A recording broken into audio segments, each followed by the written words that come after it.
بسم الله الرحمن الرحيم لا أقسم بيوم القيامة ولا أقسم بالنفس اللوامة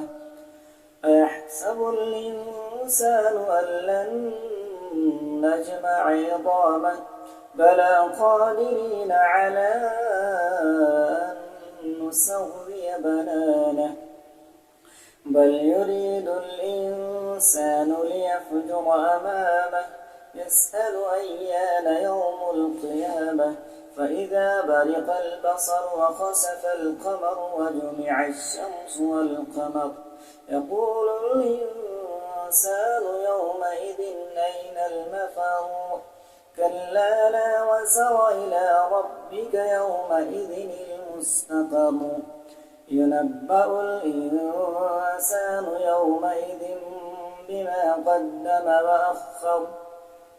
بل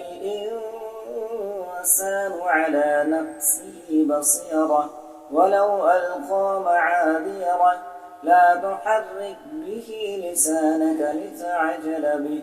إن علينا جمعه وقرآنه فإذا قرأناه فاتبع قرآنه ثم إن علينا بيانه كلا بل تحبون العاجلة وتذرون الآخرة وجوه يومئذ باسرة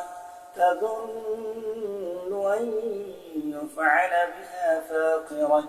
كلا إذا بلغت التراقي وقيل من راق وظن أنه الفراق والتفت الساق بالساق إلى ربك يومئذ المساق فلا صدق ولا صلى ولكن كذب وتولى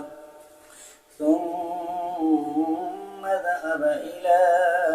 أهله يتمطى أولى لك فأولى ثم أولى لك فأولى أيحسب الإنسان أن